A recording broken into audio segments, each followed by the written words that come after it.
Hello, welcome to the second video in the gas carb oil quench modeling tutorial series. In this video, we are going to use the Dante software to set up the thermal model using Abaqus. In the Dante thermal model, we are going to use Abaqus convection boundary conditions to help simulate the heat transfer that is happening inside the part during the actual heat treatment process. With the Dante software, we can get various results such as phase fractions, hardness, and carbon as seen in the previous video. We can go over some of the available solutions after we have built and run the model. Like the previous tutorial, the first thing that we want to do is set up the working directory. I'm going to use the folder from the previous tutorial as the working directory so I can access the CAE file and the carbon results from the ODB file easier. The reason for this is so I can import the carbon profile from the end of the carburizing step into the thermal model that we are going to build. So first, let me open up the temp folder that contains my carburizing model. I'm going to copy the path, open up command prompt, change the directory, and open up Abaqus CAE.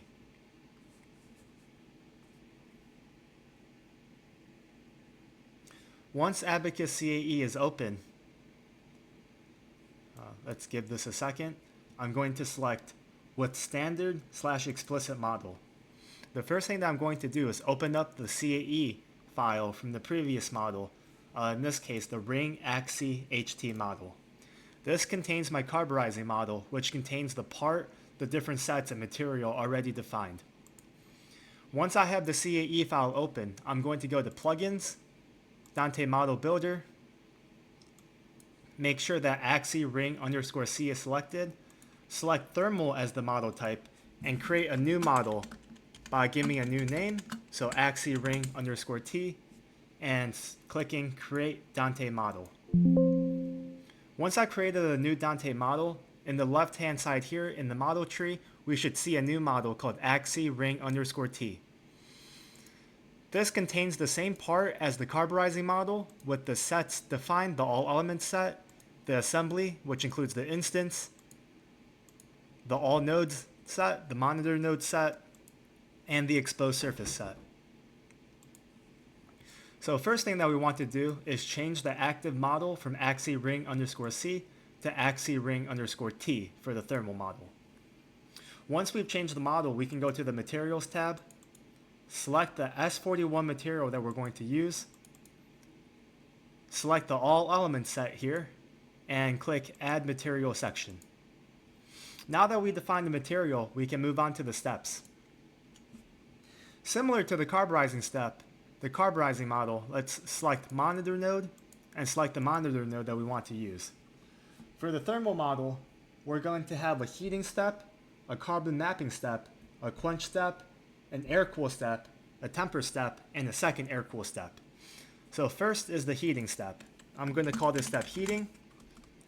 Select initial as the previous step, and we can leave the time period as 3600 seconds or 1 hour.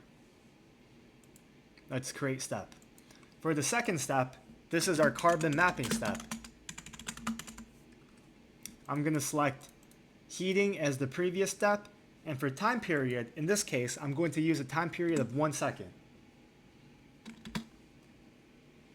The reason for this is because the effect of the length of the time period when mapping in the carbon is very small on the final result of the thermal model in terms of the hardness, the phase transformations, and such. This means we can use a time period of 1 second to decrease the solve time without having to sacrifice any accuracy. The last thing we have to make sure when we're creating our carbon mapping step is to set the step amplitude from step to ramp. So now we can create the step. And once we've created the carbon mapping step, let's make sure that we change it back to step. This third step here that we're going to define is the quench step. For the previous step, we can select carbon map. And the quench step, we're going to use a time period of 600 seconds or 10 minutes. After the quench step is the air cool step back to room temperature. We're going to select quench. And for the air cool step, we can use a time period of 7200 seconds to make sure that the part reaches room temperature. Create step. After the first air cool step, we're going to include a temper step here. select air cool, and we can leave the time period as 7200 seconds. The last step that we're going to include is the second air cool step, or air cool 2. So after the temper step, we're going to make sure that the part goes back down to room temperature, and we can leave the time period at 7200 seconds. Now that we have all the steps defined, we can move on to the initial/boundary conditions. So once we're on this tab, we can click Add Initial Condition/Predefined Field. The first option that it gives us is the initial temperature for all the nodes. So for the initial temperature, we can select constant value, and we can give an initial temperature of 20 degrees to represent room temperature. The second field type that we have to define is the phase transformation kinetics. For the phase transformation kinetics, this controls the type of austenitizing, whether tempering is active, and whether volume change by carburizing or nitriding is active. Since we have a tempering step inside of our thermal model, we can select -6 as the option. So -6 means that we have a rate-dependent austenitizing model, our tempering is active, and volume change by carburizing is inactive.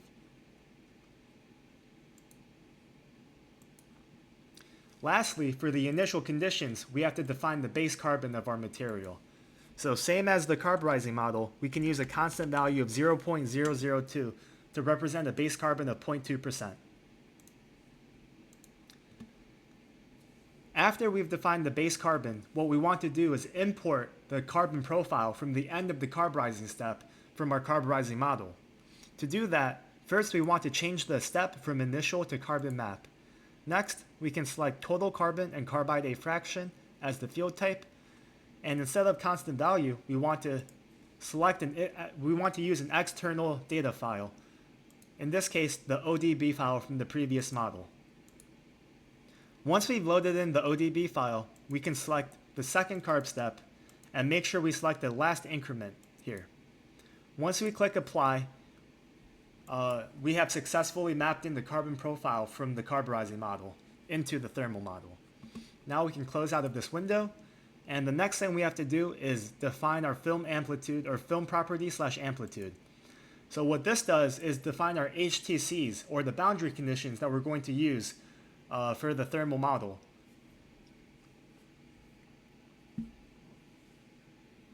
The purpose of this is to help characterize the heat transfer that is happening for our different steps that we've defined. So for the heating step, the quench step, the air cool, and temper step. The first HTC that we're going to define is the furnace HTC. And instead of manually typing this out by hand, we can take the values from the Dante database. So to do that, I'm going to right click and I'm going to select read from file. Then I'm going to click this button, go to my C drive where my Dante folder is located, go to 61A, Abaqus link, and select generic HTC data. Since we're defining the furnace HTC, we can select the generic furnace HTC.txt file. Once we've selected the file, we can click OK and remove the first 3 lines here inside the table. Now that we've imported the HTC versus temperature for the furnace, we can click Apply. The second HTC that we're going to define is for the oil quench. The oil quench HTC. Same as before, we can right click, select read from file, look for a folder, and select generic oilquench.txt. We can delete the first 3 lines in the table and click apply. The last property or HTC that we need to define is for the air cool. Right click the table, select read from file, select the folder option, and click generic aircool.txt. Again, we can remove the first 3 rows of the table and click apply. Now that we've defined the necessary HTCs that we need in order to build the thermal model, we can close out of this window. Next, we go to Add Interactions to link the HTC values that we defined with the step and surface that we've defined earlier. So the first step here is the heating step. Make sure our surface is the exposed surface. And since this is the heating step, we want to use the furnace HTC as the HTC versus temperature for this step. For the constant ambient temperature, we can define the constant ambient temperature of 900 degrees to represent the austenitizing temperature. Let's click Apply, and this applies the furnace HTC and the ambient temperature of 900 to the exposed surface for the first step here. For the second step here, since this is also the furnace, we can leave the HTC versus temperature and constant ambient temperature the same and just click Apply. The third step is the quench step. For the quench step, we want to use the oil quench HTC, and for the constant ambient temperature, we can change this value to 50 degrees Celsius.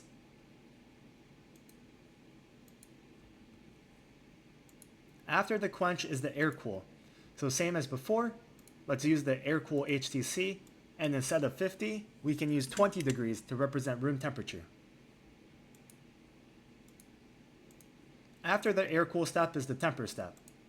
So for temper, we're going to do a low temperature tempering step in this case. So we can select furnace as the HTC and give a value of 180 degrees Celsius.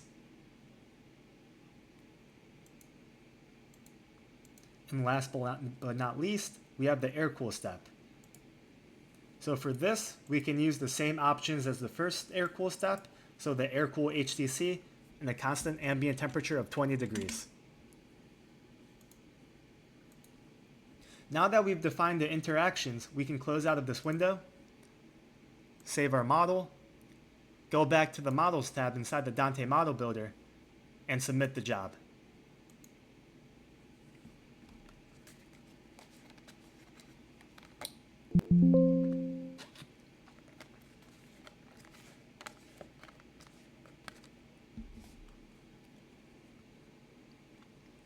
So as you notice down here, it says that job monitoring output is now available in the viewport, which means that our .sta file has been generated here.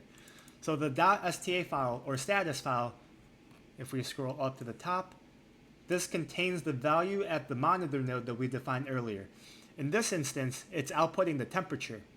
So in step 1, increment 1, we start with the initial condition or initial temperature of 20 degrees. So this makes sense. And if we scroll down to the start of step 2 or the carbon mapping step, you can see that we reached the temperature of 900 degrees.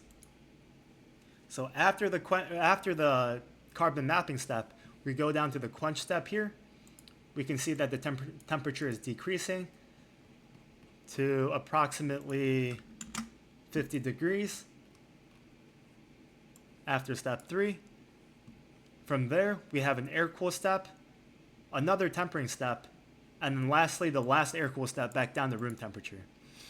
So at the end of the file, it says that the analysis has completed successfully, which means that we don't have any errors inside of our model. So if we go back to the Abaqus CAE, close out of the Dante Model Builder, we can go to the Visualization tab. Let's open up the thermal.odb file here and take a look at some of the results. So now that we have the thermal.odb file open, the first thing that we can do is click Plot Contours on Deformed Shape. And since we have the NT11 variable selected, this gives us the temperature of our part. So if we click Frame Selector, we can go back to the very beginning and take a look at the temperature history of our part. So starting from the first step, we have an initial temperature of 20 degrees Celsius. If we start going through each of the increments, at the very end of the heating step, so after 1 hour, our part reaches approximately 900 degrees Celsius here. So after the heating step is our carbon mapping step. Since we used the same option of 900 degrees Celsius, there's not much change to the temperature here. So the next step is our quench step. So for the quench step, we defined a constant ambient temperature of 50 degrees, and we used the oil quench HTC. So if we go through each of the increments, we notice that the part is decreasing in temperature, which is what we defined for our quenching step. So if we go to the very end of the quenching step through each of the increments, we notice that the temperature here is decreasing, and that the edges here, or near the corners of the part, it's cooling a little bit faster due to geometrical effects here. So if we go to the very end of the quenching step, our temperature reaches approximately 52 degrees for our part. So not quite the 50 degrees that we defined. If we want to reach 50 degrees, we would have to use a longer quenching time, to longer than 600 seconds. So after the quenching step is the air cool step. So again, air cool, if we go through each of the increments, at the very end of the 2 hours, we notice that our part is fully uniform at 20 degrees Celsius. Next is our tempering step. Again, for the tempering step, we use the furnace HTC and 180 degrees Celsius for our tempering temperature. And last but not least, our second air cool step. So similar to the oil quench, we see that the corners here cool a little bit faster, just due to the geometrical effects. It's cooling from both sides, the top surface, and then the adjacent surface here, for each of our exposed surfaces. And if we go to the very end, our part should be uniform at 20 degrees Celsius. So that was the nodal temperature variable. We can take a look at some of the other options here that Dante provides. So one of the more common ones is the hardness. Our hardness, the units for the hardness is HRC, so Rockwell C. And at the very end of our heat treatment analysis here of our model, we notice that the surface here has a Rockwell C has a hardness of 62 Rockwell C. And the core here has a hardness of 43. So to kind of understand a little bit more about the hardness, we can take a look at some of the other variables.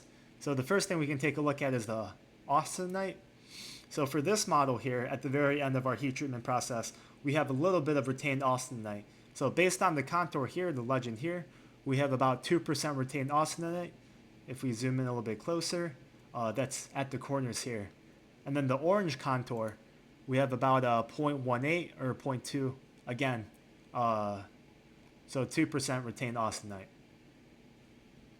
Next is our ferrite. In terms of ferrite, there's not much ferrite here. So lower bainite, we have about 28 or 29% lower bainite in this region here, and not a lot of lower bainite here on the surface, mainly in the core.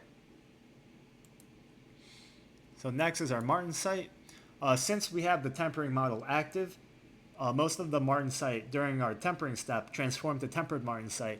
So if we take a look at the value here, we only have about, I believe, 10% at most retained austenite, or not retained austenite, martensite. So if we zoom into the corners here, we have some martensite here near the surface of the material. Next is our perlite. So again, not much perlite for our part at the end of the process. So tempered martensite here. If we take a look at the legend here, we have a minimum tempered martensite of about 64% with a maximum about 99% here in the red. So especially near the surface here, the yellow contour, we have approximately 90% tempered martensite. So that's due to our tempering step. So the martensite transformation to tempered martensite. And last but not least, upper bainite. So upper bainite, we have about 6% upper bainite, 0.06, based on our legend here, and that's again in this region of our part.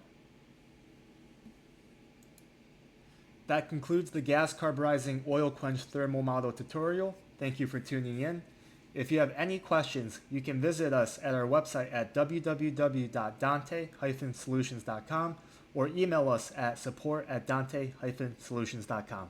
Thank you.